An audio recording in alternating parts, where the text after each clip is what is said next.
Lesson number 4 theorem number 3 देखें, statement है theorem 3 की, equal chords of a circle और of congruent circle subtend equal angles at the center at the corresponding centers. अगर कोई circles हैं वो दो इक्वल हैं या एक ही सर्कल के अंदर दो कॉर्ड्स हैं वो आपस में इक्वल हैं, तो फिर ये होगा कि दोनों कॉर्ड्स जो होंगे उनके जो सेंट्रल एंगल होंगे वो भी इक्वल होंगे। अगर कॉर्ड्स इक्वल हैं तो कॉरस्पॉन्डिंग सेंट्रल एंगल्स क्या होंगे? इक्वल होंगे। डायग्राम को देखें, हम दो सर्कल वाला केस डिस्कस करेंगे। एक सर्कल वाला केस डिस्कस किया जा सकता है इसी पैटर्न पे। देखें, एक सर्कल है ए बी सी डी, दूसरा है A dash B dash C dash, और देखें इसके अंदर देखें सेंट्रल एंगल है A O C, A dash O dash C dash. तो गिवन देखें जरा, A B C and A dash B dash C dash are two congruent circles with centers O and O dash respectively, so that measure of A C equal है measure of A dash C dash. अच्छा, अब देखें जरा, situation ये है कि यहां इस तरह होना चाहिए कि यहां से मैं अगर कॉर्ड ड्रा करूं तो ये इधर होना चाहिए। ये देखें, ये कॉर्ड है ए सी और ये कॉर्ड है ए डैश सी डैश। ये आपको दिखाई दे रहा है ए सी कॉर्ड और ए डैश सी डैश कॉर्ड उधर है। तो अभी गिवन हमें ये है कि ए सी की लेंथ जो है वो इक्वल है ए डैश सी डैश की लेंथ के। क्या प्रूफ करेंगे? Measure of angle A O C equal है measure of angle A dash O dash C dash, यानी जो सेंट्रल एंगल्स हैं वो आपस में इक्वल हैं। कंस्ट्रक्शन क्या है? सपोज करते हैं कि angle A O C equal नहीं है angle A dash O dash C dash के। एक दफा कुछ टाइम के लिए मान लेते हैं कि जो टू प्रूव में हमने प्रूव करना है वो ट्रू नहीं है, पॉसिबल नहीं है। ये होता है मेथड ऑफ कॉन्ट्रडिक्शन। तो इसके अंदर जैसे आपने देखा कि हमने सपोज कर लिया, तो फिर ये होगा कि हम ऐसा एंगल वहां कायम करेंगे दूसरे सर्कल में जो जिसका सेंटर ओ डैश है, ऐसा एंगल पॉइंट डी डैश इस तरह रखेंगे, इस तरह लेंगे कि जो एंगल ए ओ सी है वो इक्वल हो जाए A dash O dash D dash के। इस तरह से बनाएंगे। मैथमेटिक्स में 3 फंडामेंटल मेथड्स हैं कोई भी चीज प्रूव करने के, सॉल्व करने के, कोई भी मैथमेटिकल जो प्रॉब्लम है उसको सॉल्व करने के। एक है मेथड ऑफ मैथमेटिकल इंडक्शन, दूसरा है mathematical deduction, method of mathematical deduction, तीसरा है मेथड ऑफ मैथमेटिकल कॉन्ट्रडिक्शन। तो यहां पर हम यूज करेंगे मेथड ऑफ मैथमेटिकल कॉन्ट्रडिक्शन, यानी कि जो चीज हमने प्रूव करनी है उसके उलट काम करेंगे, उसके बरक्स काम करेंगे। ये सपोज कर लेंगे कि जो चीज हमने प्रूव करी है पॉसिबल नहीं है, पर उसके लिए हम काउंटर काम करेंगे। तो ये बात है, यहां आप देख रहे हैं ये है। तो एक लम्हे के लिए मान लिया कि जो एंगल है ए ओ सी वो कॉन्ग्रुएंट है angle A dash O dash D dash के। अच्छा, प्रूफ पे आते हैं, स्टेटमेंट्स एंड रीजंस हैं। तो पहला जो हम आर्ग्यू करेंगे, पहला जो क्लेम करेंगे कि angle A O C is congruent to angle A dash O dash D dash. तो ठीक है, क्योंकि ये बात कंस्ट्रक्शन में है।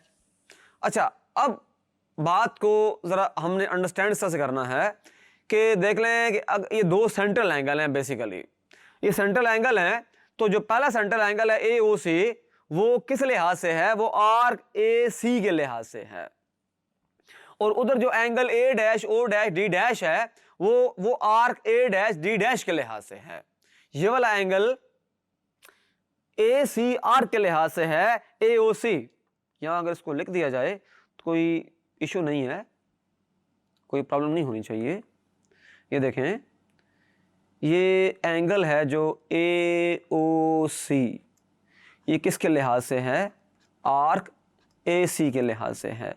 और उधर जो एंगल है A dash O dash D dash वो किस आर्क के लिहाज से है?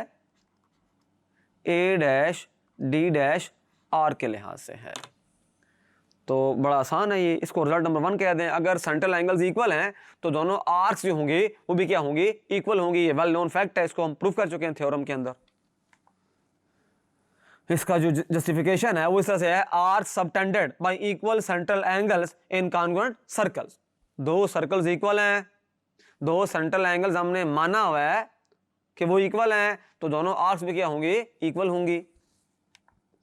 अच्छा, अब सेकंड क्या है, measure of A C equal है measure of A dash D dash. ये क्यों है, क्योंकि दोनों आर्क्स जो हैं वो इक्वल हैं। तो ये जो रिजल्ट नंबर 2 है डिपेंड कर रहा है रिजल्ट नंबर 1 के ऊपर। अगर रिजल्ट नंबर 1 नहीं होता तो हम रिजल्ट नंबर 2 ड्राइव नहीं कर सकते। इस तरह हमने स्टेप बाय स्टेप काम करना होता है, स्टेप 1 के ऊपर डिपेंड कर रहा होता है स्टेप नंबर 2। तो रिजल्ट नंबर 2 जो है ये वेरी मच डिपेंडेंट है रिजल्ट नंबर 1 के ऊपर। If two arcs of a circle or of congruent circle are congruent, then the corresponding chords are equal. वो दोनों इक्वल हैं तो ये भी इक्वल हो गए। But measure of A C equal है measure of A dash C dash, ये तो हो नहीं सकता, क्योंकि ये तो बात हमें गिवन में हासिल है कि ए सी जो है, जो आर्क है ए सी, देखें ए सी जो आर्क है, ये जो ए सी आर्क है ये तो इक्वल है इसके। वो तो हमने खुद सपोज किया है, हमें हासिल है, गिवन है, लेकिन हमने तो यहाँ पर ये बात इंट्रोड्यूस करवाई है कि ए डैश और डी डैश।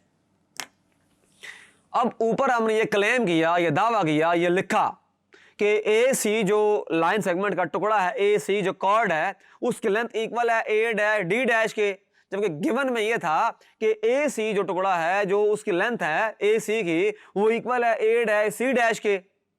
तो इसका लाजमी मतलब ये होगा कि ए डैश सी डैश की लेंथ जो है वो इक्वल हो जाएगी ए डैश डी डैश की लेंथ के। तो इसका फिर अल्टीमेट रिजल्ट ये आएगा कि वो जो डी डैश पॉइंट है वो कोइंसाइड कर जाएगा सी डैश के साथ, ये सी डैश कोइंसाइड कर जाएगा डी डैश के साथ। ये देखें ना, ये तो हो गया, गिवन में ये था। तो इसका मतलब ये हुआ कि ये जो ए डैश सी डैश है वो कन्वर्ट हो जाएगा ए डैश डी डैश के। देखें ये यहाँ पर इसको इसके ऊपर बार होना चाहिए, arc A dash C dash bar होना चाहिए, ए डैश सी डैश बार। ये देख लें बड़ा सिंपल है, ए सी बार कॉन्वेंट होना चाहिए ए डैश डी डैश बार, ये ए डैश सी डैश बार है। तो ये दोनों आपस में इक्वल हो जाएंगे। अगर उस रिजल्ट को मान लिया जाए तब भी वो सेम बात है हमारे पास, which is only possible if C dash coincide with D dash. Hence, measure of angle A dash O dash C dash is equal to measure of angle A dash O dash D dash. Result number 4 आ गया। But AOC equal है A dash O dash D dash के। तो ये क्या होगा, measure of angle AOC is equal to measure of angle A dash O dash C dash. Prove हो गया, बड़ा सिंपल है ये दोनों चीज़ें ठीक हैं। आर्क उस बेस पे हो सकती है इक्वल और कॉर्ड भी इक्वल हो सकते हैं, वो दोनों पॉइंट्स कोइंसाइड कर जाएंगे। जो पॉइंट यहाँ समझने वाला था वो बिल्कुल सिंपल पॉइंट है, वो ये था, ये ए हो गया, ए डैश, ये सी डैश और इधर डी डैश। तो ये रहा ए डी डैश और ये डी डैश सी डैश। तो ये जो हमने प्रूव कर दिया कि ए डैश डी डैश इसकी लेंथ जो है वो इक्वल है ए डैश सी डैश की लेंथ के। तो इसका मतलब ये हुआ कि ये जो सी पॉइंट है ये दोनों आपस में कोइंसाइड कर जाएंगे, यानी कि ये पॉइंट जो है इधर मूव कर जाएगा। तो एक ही पॉसिबिलिटी है कि सी डैश डी डैश के ऊपर आ जाए या डी डैश सी डैश के ऊपर आ जाए, दोनों की लेंथ तभी इक्वल हो सकती है। अगर इक्वल कोइंसाइड नहीं करेंगे तो लेंथ इक्वल होने का सवाल ही पैदा नहीं होता। अच्छा, इस थ्योरम में से कुछ कोरोलरीज हैं। पहली जो कोरोलरी है, इन कॉन्ग्रुएंट सर्कल्स और in the same circle if central angles are equal then corresponding sectors are equal. अगर दो सेंट्रल एंगल्स इक्वल हैं तो उनके कॉरस्पॉन्डिंग दोनों सेक्टर्स भी क्या होंगे, इक्वल होंगे। दूसरी ये है इन कॉन्ग्रुएंट सर्कल्स और in the same circle unequal arcs will subtend unequal central angle. अगर सेंट्रल एंगल्स अनइक्वल हैं तो आर्क्स भी क्या होंगे, अनइक्वल होंगे। अगर आर्क्स अनइक्वल हैं सेंट्रल एंगल्स भी क्या होंगे, अनइक्वल होंगे। ये बात इस तरह से है कि आर्क्स अगर अनइक्वल हैं सेंट्रल एंगल्स भी क्या होंगे, अनइक्वल होंगे। तो ये था थ्योरम नंबर 3। Thank you.